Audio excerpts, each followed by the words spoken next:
coming up. Let's talk about mothers that are around for 10 plus years, that have good bags, that can milk and raise those calves. Is being able to bring in another line that create some heterosis in the Angus breed and what we've been breeding for generations on generations. A seed stock producer in Oklahoma works to fill a widening gap in commercial herds.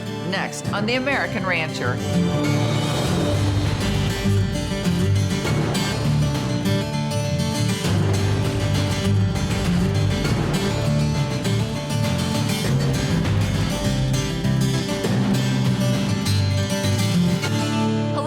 Welcome to The American Rancher. I'm Pam Minnick. Today we're at Sadler Ranches, an Angus and Hereford seed stock producer that's getting a lot of attention. Owner Brent Sadler is a fourth-generation cattleman with strong lineage in the beef industry.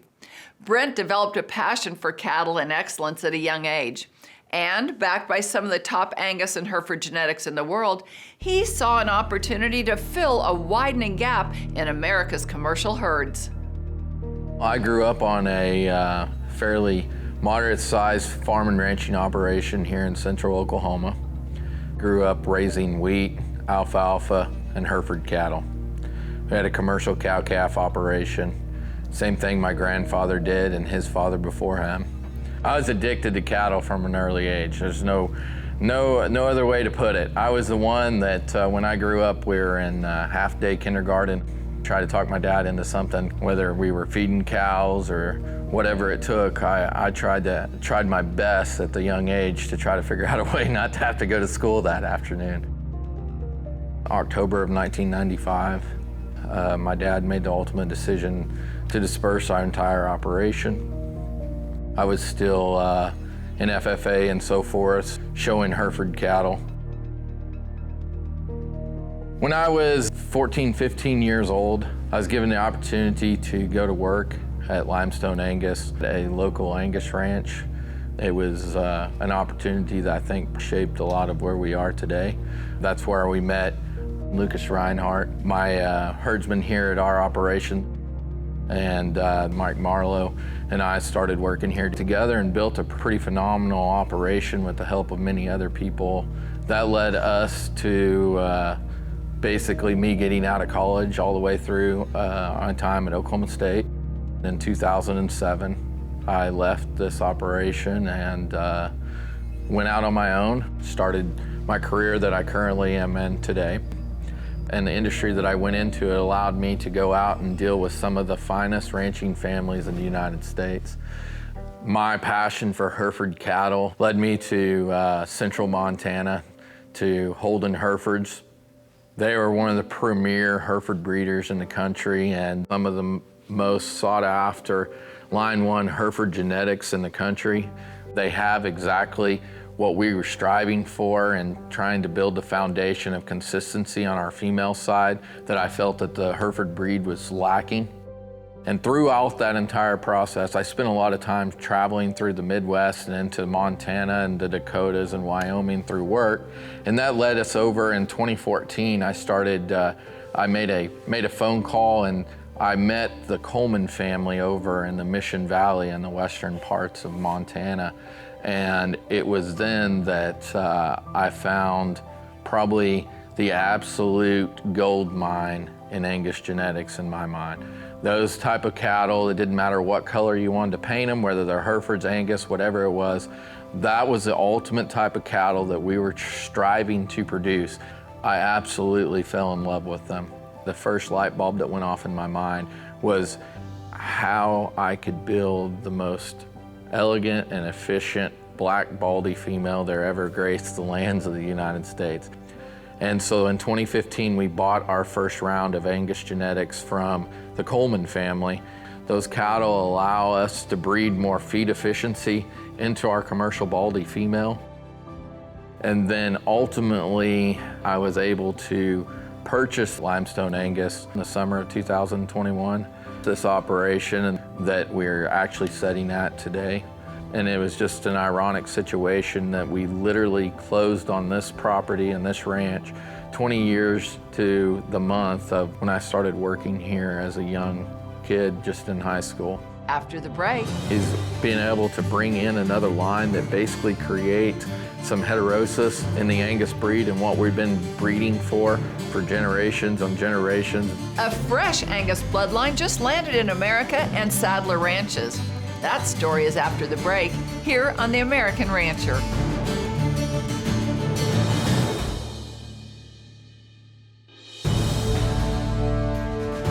Welcome back to The American Rancher.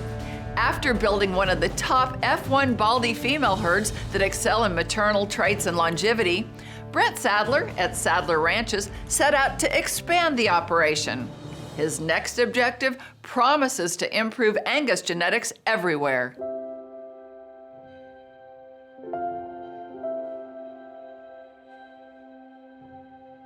Here on the operation, we have multiple people that's involved.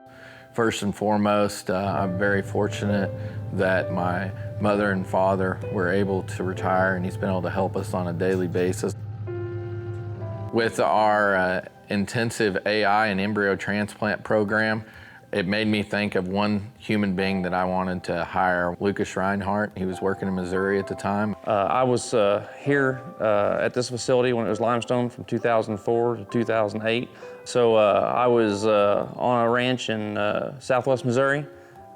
Brent called me one day and asked me what I was doing, and I kind of told him, and I said, well, what's going on? He was curious if you would be interested in coming back to work for me. And I said, what do you mean for you? And he said, well, I bought the old limestone place. He said, I'd like you to come back and run my ranch for me. He said, I'm getting to the point that we're ready to expand and I need some help. And he said, you're the guy I'm calling. And he and his future wife, Bailey, decided that it would be a perfect fit for them. I can't think of anybody that pays more attention to detail and just absolutely strives on a daily basis to make sure that our cow herd fits the criteria that we have built. Most importantly, I couldn't have done any of this without the support of my wife, Mandy, who we've been together. We got married when I was working here at Limestone.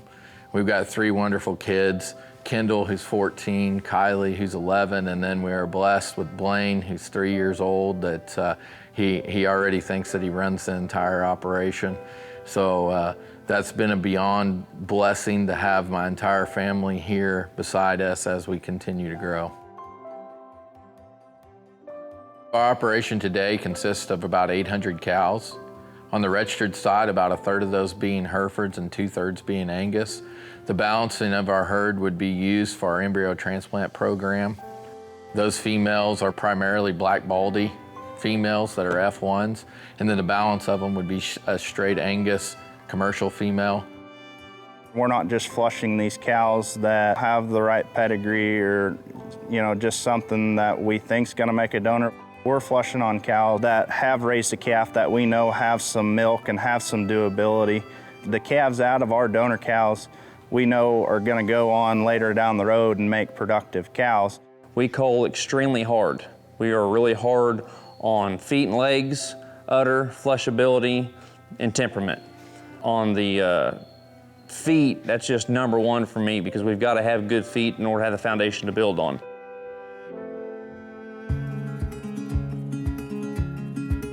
So our original goal back in 2015 when we purchased our first Angus females from the Coleman family was to bring in that superior F1 female. But throughout time and with the exponential growth that we have seen in our area, and we developed both purebred Hereford and Angus bulls that really excel in longevity and fertility, there's been a lot of carcass genetics bred into the commercial cow herd around here and around the country. And that's all fine and works very well for a lot of families and a lot of people. But I think over time, there's been some families see that they probably needed to have their cow herd a little bit more maternally based that adds a little longevity and functionality to the female in general.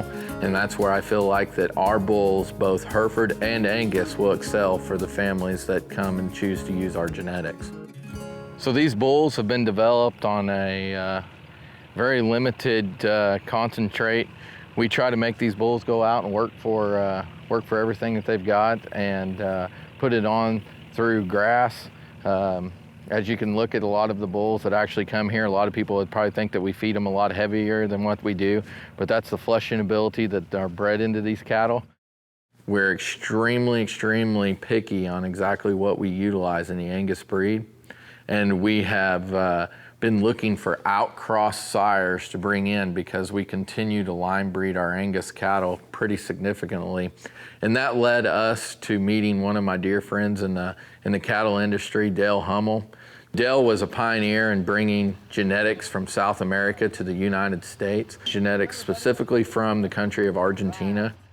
I initially headed to Argentina to source Angus genetics after hearing about the cattle down there and doing some research that they seemed to fit that same type of cattle that I'm passionate about. So I went down with hopes that I could find those cattle that I was hoping to source, and in the worst case scenario, it'd be a nice vacation. No question, once I got there, those cattle were exactly what I was looking for. They hit me harder than anything I've experienced or any decisions I made from a breeding standpoint my entire life. My background is in teaching and coaching livestock judging teams at the collegiate level, and always have stayed involved in the livestock industry, and specifically the youth livestock industry. And as I watched the evolution of the cattle in the show ring, and even cattle in the seedstock operations, and specifically Angus cattle, I noticed that we're producing show cattle that are freak-necked and big-bellied, maybe not as muscular, maybe not as sound-footed and good structured as where I would like cattle to be. I'd watch others chasing just numbers and not paying as much attention to phenotype. So I thought there's a void there that if we can go out and source those sound-footed, muscular cattle that are just well-built in their skeleton and are going to survive and do so on their own with low maintenance cost, that there might be a use for those here in the States. By bringing those up and combining them with the best that we have in the United States, I think there's a blend somewhere that might really fit a lot of commercial operations. Their overall view on Angus genetics in Argentina is extremely similar to what we have on this ranching operation today. And so we went to Argentina just this past summer, looked and toured many ranches while we were there. He's being able to bring in another line that basically create some heterosis in the Angus breed and what we've been breeding for generations on generations and stacked pedigrees. And I think that it's going to be an extremely valuable animal that not only the commercial cowmen will recognize, but purebred seed stock producers in kind. Those are bulls that the embryos were imported in from Argentina into Canada, and those calves were raised in Canada and they were imported to the United States earlier this spring. We had a select set of embryo calves that were sired by the bull that actually is called Argentine, and we had a few called out of a bull called South America. It's amazing the consistency that those animals still have. Over the next 2 breeding seasons, we'll have in excess of 100 and 150 ET calves that'll be sired by Argentine genetics. So today our Angus herd consists of a set of cattle that we feel are as easy fleshing, maternally oriented, and structurally sound as you can find in any Angus cattle. We really feel like that we've hit a gold mine using some Argentine genetics along with our current Angus herd. So we really feel confident where our Angus cattle are today. So just like we did in the Angus breed and bringing in the Argentine genetics to create that heterosis in the Angus cattle that we currently have today, we've also done the same on the Hereford side. We've transitioned over into some of the most sought after poll genetics and utilizing the top herd out of North Dakota. Ryan and his wife Prairie and his family have the same vision and ambition that we do in generating cattle that really go out and work for the commercial cowmen. So when we brought the polled cattle into our consistent horn base, it has just done wonders in being able to bring our Hereford operation to what I feel will be the forefront of the industry very quickly. With the way the inputs are right now, is the level of how high the inputs are in this business right now is incredible.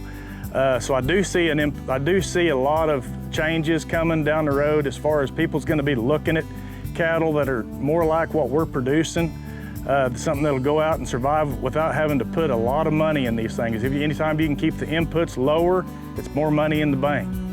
I think these exact cattle that Brent has put together are not only going to work for those producers that are targeting the feedlot, they're going to get along well in the feedlot, they're going to mature early enough to marble at an acceptable weight and fewer days on feed and lower feed intakes.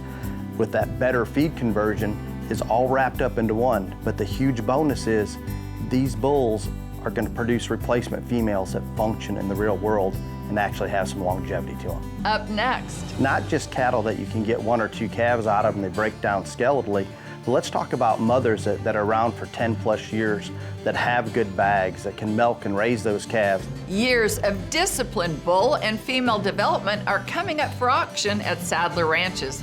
Hear all about it right after the break.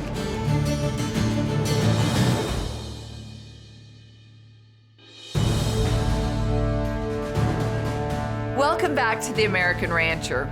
With years of focused discipline, Brent Sadler and the crew at Sadler Ranches developed genetics that fill the widening gap of maternal traits and longevity in the Angus and Hereford breeds. Their bull and female sale is coming in December, giving you the opportunity to take home genetics that will improve longevity and maternal traits in your herd while maintaining balanced traits that elite Angus and Hereford cattle are known for. Me and Brent go way back. I managed this ranch back from 2001 to 2012. It's called Limestone Angus, and we hired him as a kid in high school. He has always been one to dot his I's and cross his T's. He doesn't do anything halfway. His philosophy on his cow herd and what he's building here and my philosophies are a lot alike. We're all looking for really high maternal cattle that are really balanced, easy fleshing, and loaded with red meat and muscle, something that'll go out and survive on grass and produce females that will survive on grass. On December 5th, we're going to be offering a group of Angus bulls that will be 2-year-olds and long yearlings. Those bulls have been developed out on large grass traps since weaning. The Hereford bulls would be the exact same scenario. They've been out on grass, developed slowly. None of these bulls have ever been pushed. They've not been put on a self-feeder one day. We strive to build an animal that's going to go out there and stay together for our customers. We're also going to be offering 40 lots of both registered Angus and Hereford females. These are the cream of the crop of what we can produce around here. These females, we feel like, are going to go out and kind of spotlight what we've been working on for several years. In addition to that, we're going to be offering 200 black baldy females. These black baldy females, a majority of them, are going to be sold with fetal sex pregnancies inside of them. So our customers will be able to pick whether they want heifer pregnancies or bull pregnancies. A majority of these females will sell AI bred to our resident herd sire, Coleman Nightwatch. He's a breed leader in calving ease and birth weight. These calves have unmatched vigor at birth and calving ease, and we just feel like these set of females are going to really go out and work for the customer that ends up with them.